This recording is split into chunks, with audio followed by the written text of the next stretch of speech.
ಎಲ್ರಿಗೂ ನಮಸ್ಕಾರ. ನಾನು ಚೆನ್ನಾಗಿದ್ದೀನಿ, ನೀವೆಲ್ಲರೂ ಚೆನ್ನಾಗಿದ್ದೀರಾ ಅಂತ ತಿಳ್ಕೊಂಡಿದ್ದೀನಿ. ಯಾರೆಲ್ಲ ನನ್ನ ಚಾನಲ್ ನೋಡ್ತಿದ್ದೀರಾ ದಯವಿಟ್ಟು ಸಬ್ಸ್ಕ್ರೈಬ್ ಮಾಡಿ, ಒಂದು ಲೈಕ್ ಕೊಡಿ. ಬನ್ನಿ ಇವತ್ತಿನ ವ್ಲಾಗ್ ಸ್ಟಾರ್ಟ್ ಮಾಡೋಣ. ನಮ್ಮ ಮುಖದಲ್ಲಿ ಕಪ್ಪು ಕಲೆ ಇರೋದನ್ನೆಲ್ಲ ಹೋಗಿಸ್ಬೇಕು ಮತ್ತು ನಾವು ಬೆಳ್ಳಗಾಗಬೇಕು ಅಂತ ಎಲ್ರಿಗೂ ಆಸೆ ಇದ್ದೇ ಇರುತ್ತೆ. ಅದಕ್ಕೋಸ್ಕರ ನಾನು ಇವತ್ತೊಂದು ಮನೆಮದ್ದನ್ನು ತೋರಿಸ್ತಾ ಇದ್ದೀನಿ. ನಾನು ಒಂದು ಪಾತ್ರೆ ತೊಗೊಂಡಿದ್ದೀನಿ ನೋಡಿ. ಒಂದು ಪಾತ್ರೆಗೆ ಇವಾಗ 1 ಗ್ಲಾಸಷ್ಟು ನೀರು ಸೇರಿಸ್ಕೊಳ್ಳೋಣ. ನೀರು ಸೇರಿಸಾದ್ಮೇಲೆ 2 ಸ್ಪೂನಷ್ಟು ಗೋಧಿ ಹಿಟ್ಟು ಹಾಕ್ಕೊಳ್ಳೋಣ. ಗೋಧಿ ಹಿಟ್ಟು ಹಾಕ್ಕೊಂಡು ಚೆನ್ನಾಗಿ ಮಿಕ್ಸ್ ಮಾಡ್ಕೊಳ್ಳೋಣ. ಸ್ಟವ್ವು ಫಸ್ಟೇ ಹಚ್ಕೋಬಾರ್ದು, ನಾನು ಹೇಳ್ತೀನಿ, ಆಮೇಲೆ ಸ್ಟವ್ ಹಚ್ಕೋಬೇಕು ನೋಡಿ. ಇವಾಗ ಅದು ಗೋಧಿ ಹಿಟ್ಟೆಲ್ಲ ಸ್ವಲ್ಪ ಗಂಟಿಲ್ದಂಗೆ, ಒಂಚೂರು ಗಂಟಿಲ್ದೇ ಇರೋ ಥರ ಚೆನ್ನಾಗಿ ಮಿಕ್ಸ್ನ ಮಾಡ್ಕೋಬೇಕು. ಮತ್ತು 2 ಸ್ಪೂನಷ್ಟು ಅಕ್ಕಿ ಹಿಟ್ಟನ್ನು ಸಹ ಚೆನ್ನಾಗೇ ಮಿಕ್ಸ್ ಮಾಡಬೇಕು. ಅದು ಒಂಚೂರು ಗಂಟಿಲ್ದೇ ಇರೋ ಥರ ಎರಡನ್ನೂ ಸಹ ಚೆನ್ನಾಗಿ ಮಿಕ್ಸ್ ಮಾಡ್ಕೊಬೇಕು. ಯಾವ ಥರ ಅಂದರೆ ಒಂದು ಚೂರು ಗಂಟು ಸಹ ಇರಬಾರ್ದು, ಆ ರೀತಿಯಲ್ಲಿ ಎಲ್ಲನೂ ಮಿಕ್ಸ್ ಮಾಡ್ಕೋಬೇಕು. ಈಗ ಮಿಕ್ಸ್ ಮಾಡಿದ್ದಾಯಿತು. ಇವಾಗ ನೋಡಿ ಅದನ್ನು ಒಂದು ಸೈಡಿಗೆ ಎತ್ತಿಟ್ಕೊಂಡು ಇವಾಗ ಸ್ಟವ್ ಹಚ್ಕೊಳ್ಳೋಣ. ಏಕೆಂದರೆ ನಾನು ಹಂಗೆ ಹಚ್ಬೋದಿತ್ತು, ನಿಮಗೆ ಕಾಣಿಸಲ್ವಲ್ಲ ಅನ್ನೋದಕ್ಕೋಸ್ಕರ ನಾನು ಪಕ್ಕದಕ್ಕೆ ಎತ್ತಿಟ್ಟು ಇವಾಗ ಸ್ಟವ್ ಹಚ್ಚಿ ತೋರಿಸ್ತಾ ಇದ್ದೀನಿ. ನೀವು ಯಾವುದೇ ಪಾರ್ಟಿ ಫಂಕ್ಷನ್ಗಳಿಗೆ ಹೋಗೋಕ್ಕೂ ಅರ್ಧ ಗಂಟೆ ಮುಂಚೆ ಈ ಕ್ರೀಮ್ನ ಅಪ್ಲೈ ಮಾಡಿ ಲೈಟಾಗಿ ಮಸಾಜ್ ಮಾಡಿ, ನಿಮ್ಮ ಮುಖದಲ್ಲಿ ಗ್ಲೋ ಬರುತ್ತೆ. ಈ ಗೋಧಿ ಹಿಟ್ಟನ್ನ ಬಳಸೋದ್ರಿಂದ ಇದರಲ್ಲಿ ಗ್ಲೂಟನ್ ಎಂಬ ಅಂಶವಿದೆ.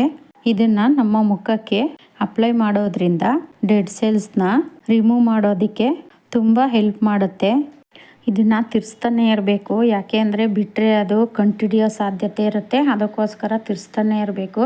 ಮತ್ತು ನೀವು ಯಾವಾಗಲೂ ಅಷ್ಟೇ ಈ ಥರ ಫೇಸ್ ಪ್ಯಾಕು, ಕ್ರೀಮು ಏನೇ ಆದರೂ ರೆಡಿ ಮಾಡಬೇಕಾದ್ರೆ ನಾನ್ ಸ್ಟಿಕ್ ಪಾತ್ರೆನೇ ಯೂಸ್ ಮಾಡಿ, ಸ್ಟೀಲ್ ಪಾತ್ರೆಲೆಲ್ಲ ಉಪಯೋಗಿಸ್ಬೇಡಿ. ಇದ್ದರೆ ನಾನ್ ಸ್ಟಿಕ್ ಯೂಸ್ ಮಾಡಿ, ಇಲ್ಲ ಅಂದರೆ ಏನೂ ಮಾಡೋಕ್ಕಾಗೋದಿಲ್ಲ ಅಲ್ವಾ. ನೋಡಿ ಇವಾಗ ಎಲ್ಲ ರೆಡಿ ಆಯಿತು. ಯಾವ ಥರ ಬಂದಿದೆ ನೋಡಿ, ಸೇಮ್ ಕ್ರೀಮ್ ಯಾವ ಥರ ಇರುತ್ತೆ ಆ ಥರ ಬಂದಿದೆ. ಈಗ ಸ್ಟವ್ ಆಫ್ ಮಾಡಿ ನಾನು ಸ್ವಲ್ಪ ತಣ್ಣಗಾಗಕ್ಕೆ ಬಿಟ್ಟಿದ್ದೀನಿ. ತಣ್ಣಗಾಗಿದೆ ನೋಡಿ. ಇವಾಗ ಇದಕ್ಕೆ 1 ಸ್ಪೂನಷ್ಟು ರೋಸ್ ವಾಟರ್ ಹಾಕ್ತಾಯಿದ್ದೀನಿ. ಇನ್ನು 1 ಸ್ಪೂನಷ್ಟು ಆಲೋವೆರಾ ಜೆಲ್ಲು. ಇದು ಆಲೋವೆರಾ ಜೆಲ್ಲು ನೀವು ಮನೆಯಲ್ಲೇ ಏನಾದರೂ ಬೆಳೆದಿತ್ತು ಅಂದರೆ ಆಲೋವೆರಾ, ಅದರಿಂದನೇ ಜೆಲ್ ತೆಗೆದು ಹಾಕೋಬೋದು. ಇಲ್ಲಾಂದರೆ ಮೆಡಿಕಲ್ ಸ್ಟೋರಲ್ಲಿ ಸಹ ತಂದು ಹಾಕ್ಕೋಬೋದು. ಇನ್ನು ಒಂದು ಅರ್ಧ ಸ್ಪೂನಷ್ಟು ಕಸ್ತೂರಿ ಅರಿಶಿನ, ಮನೆಯಲ್ಲಿ ಯೂಸ್ ಮಾಡೋ ಅಂಥ ಅರಿಶಿನ ಹಾಕ್ಬಿಡಿ. ಅದು ಕಸ್ತೂರಿ ಅರಿಶಿನ ಅಂತಲೇ ಅಂಗಡಿನಲ್ಲಿ ಸಿಗುತ್ತೆ, ಗಂಧಿಗೆ ಅಂಗಡಿನಲ್ಲಿ ಸಿಗುತ್ತೆ ಕಸ್ತೂರಿ ಅರಿಶಿನ. ಇನ್ನು 1 ಸ್ಪೂನಷ್ಟು ಕೊಬ್ಬರಿ ಎಣ್ಣೆ ಹಾಕ್ಕೋಬೇಕು. ಕೊಬ್ಬರಿ ಎಣ್ಣೆ ಅದು ಗಟ್ಟಿಯಾಗಿದೆ, ಅದಕ್ಕೆ ನಿಮ್ಗೆ ಆ ಥರ ಕಾಣಿಸ್ತಾ ಇದೆ. ಕೊಬ್ಬರಿ ಎಣ್ಣೆ ಎಲ್ಲ ಹಾಕಾದ್ಮೇಲೆ ಚೆನ್ನಾಗಿ ಇದನ್ನು ಮಿಕ್ಸ್ ಮಾಡಬೇಕು. ಚೆನ್ನಾಗಿ ಮಿಕ್ಸ್ ಮಾಡಿ ನೀವು ಸ್ಟೋರ್ ಮಾಡಿ ಸಹ ಇಟ್ಕೋಬೋದು. ಒಂದು ಬಾಟ್ಲು ಯಾವುದಾದ್ರೂ ಕ್ರೀಮ್ದು ಡಬ್ಬಿ ಖಾಲಿಯಾಗಿರುತ್ತೆ ನೋಡಿ, ಆ ಡಬ್ಬಿಗೆ ಹಾಕ್ಕೊಂಡು ಸಹ ನೀವು ಫ್ರಿಜ್ಜಲ್ಲಿ ಇಟ್ಕೊಂಡು ಡೈಲಿ ಅಪ್ಲೈ ಮಾಡ್ಬೋದು. ಇದನ್ನು ಹಚ್ಚಿ ಒಂದು 10 ನಿಮಿಷ ಬಿಟ್ಟು ಮುಖ ತೊಳಿಬೇಕು. ಮತ್ತು ಇದನ್ನು ಮಕ್ಕಳಿಗೂ ಸಹ ಹಾಕೋಬೋದು, ಯಾವುದೇ ರೀತಿ ತೊಂದರೆ ಆಗೋದಿಲ್ಲ. ಇದನ್ನು ಹಚ್ಚೋದ್ರಿಂದ ಮುಖ ಸುಕ್ಕಾಗಿದ್ದರೆ ಅಥವಾ ಪಿಗ್ಮೆಂಟೇಷನ್ ಆಗಿದ್ದರೆ, ಪಿಂಪಲ್ಸ್ ಜಾಸ್ತಿ ಆಗ್ತಾ ಇದ್ದರೆ ಮತ್ತು ಕಪ್ಪು ಕಲೆಗಳು ಸಹ ಜಾಸ್ತಿ ಆಗ್ತಾ ಇದ್ದರೆ ಚಿಂತೆನೇ ಬೇಡ. ಅದಕ್ಕೋಸ್ಕರನೇ ಈ ಕ್ರೀಮ್ ಅಪ್ಲೈ ಮಾಡ್ಕೊಳ್ಳಿ, ಎಲ್ಲ ಕಡಿಮೆ ಆಗುತ್ತೆ. ಈ ಕ್ರೀಮ್ಗೆ ಬೆಳೆಸಿರೋದ ಪದಾರ್ಥದಲ್ಲಿ ಯಾವುದೇ ತರಹ ಕೆಮಿಕಲ್ ಯಾವುದೂ ಇಲ್ಲ, ಎಲ್ಲ ಆರ್ಗಾನಿಕ್ ಆಗಿನೇ ಸಹ ರೆಡಿಯಾಗಿದೆ ನೋಡಿ. ಕೈಗೆ ಹಚ್ಚಿ ನಾನು ಶಾಂಪಲ್ ತೋರಿಸ್ತಾ ಇದ್ದೀನಿ. ಇದನ್ನು ಹಚ್ಚಿ ಚೆನ್ನಾಗಿ ಒಂದು 10 ನಿಮಿಷ ಮಸಾಜ್ ಮಾಡಿ.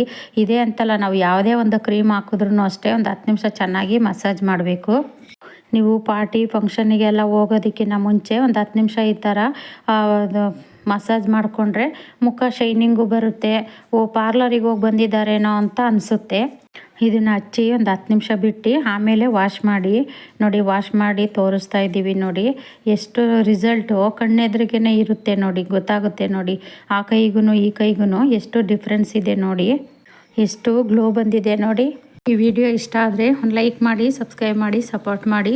ಇಲ್ಲಿಗೆ ವ್ಲಾಗ್ ಎಂಡ್ ಮಾಡ್ತಾ ಇದ್ದೀನಿ. ಮುಂದಿನ ವ್ಲಾಗಲ್ಲಿ ಸಿಗ್ತೀನಿ. ಎಲ್ರಿಗೂ ಟೇಕ್ ಕೇರ್, ಬಾಯ್.